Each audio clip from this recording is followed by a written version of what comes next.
Hi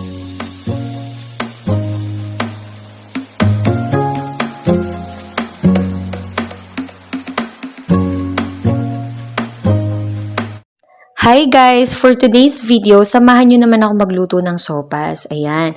So, meron tayong bawang, sibuyas, hotdog, 4 na jumbo tender juicy ang ginamit ko dyan. Then, ito yung chicken breast natin. Nahimay-himay ko na siya. And mixed veggies, favorite namin yan. And ito yung nilagay namin, repolyo and pechay bagyo. So, pinagmix ko lang siya. So, ito yung mga pasta natin. May elbow macaroni ako. And meron ako kasing natira na long pasta, which is yung spaghetti na 250 grams. Sinama ko na rin siya, guys. So, eto, meron din tayong star margarine, pampasarap ng sopas natin. And ang hindi mawawala, nor chicken. So, ayan, meron din pala tayong extra gulay doon na Baguio beans and sayote. So, ayan lahat guys yung ingredients na gagamitin natin. So, ito na, nagpainit ako ng tubig sa kaldero. Nilagyan ko na rin siya ng 1 tablespoon ng iodized salt and oil. So, pag kumulo na yung tubig natin, ihuhulog na natin yung mga pasta natin. So, inuna ko yung macaroni shell.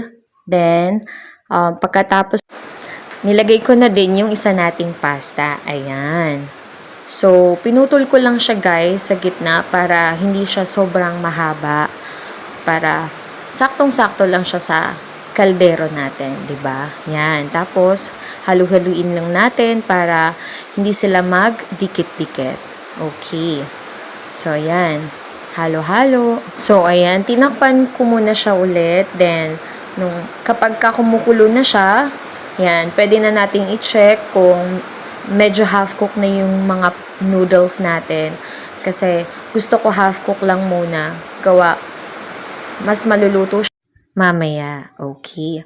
So, after nyan, okay na yung pasta natin. Nag-start na ako na iprito yung hotdogs natin. So, guys, ako talaga pag nagluluto ako ng sopas, piniprito ko muna yung hotdog para hindi siya madudurog kapag nasa sabaw na natin siya. So, ngayon, ang ginawa kong pag-slice ng hotdog natin, since jumbo hotdog nga yung ginamit ko, and medyo may long pasta tayong sinama sa sopas, haba-haba yung pag-slice ko ng hotdog. Pwede rin naman bilog-bilog, depende sa inyo. So, after nyan, patapos kong i-fried yung hotdog natin, tinunaw ko na rin yung margarine sa same pan. Then, hinulog ko na rin yung garlic. Okay, so, yan. So, ngayon guys, ganyan lang yung gagawin natin. Pagka hulog natin ng garlic, halu-haluin lang natin. Then, yan. So, pagka okay na siya, medyo nag-light brown na siya or golden brown, pwede na natin ihulog yung mga onions natin. Yan. Okay.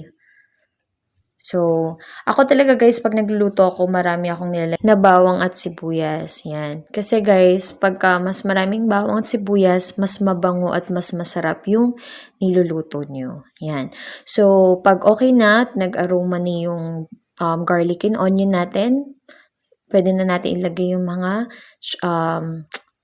chicken breast na hinimay natin kanina. So, actually guys, nalagan na siya. So, medyo gusto ko lang talaga sinusuti-suti or ginigisa-gisa ko pa yung meat ng chicken para mas masarap at mas malasa. Then, naglagay na rin ako ng patis or fish sauce para mas masarap or pampaalat. Naglagay na rin ako ng 1 tablespoon na iodized salt and naglagay ako ng 2 packs of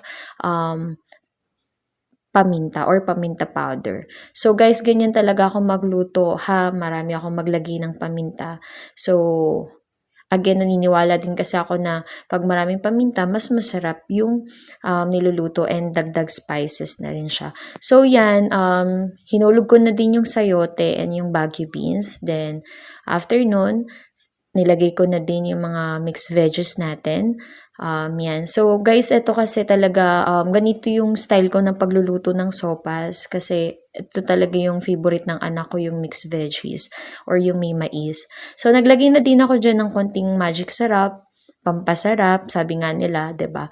Pero, optional lang yan, guys, kung ayaw nyo maglagay, okay lang din naman. So, yan, okay na siya.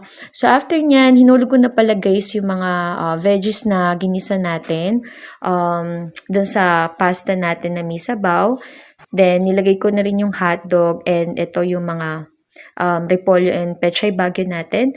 And sinalin ko na rin yung evaporated milk natin. Yun. So guys, yan. Apaw na siya. Sobrang punong-puno.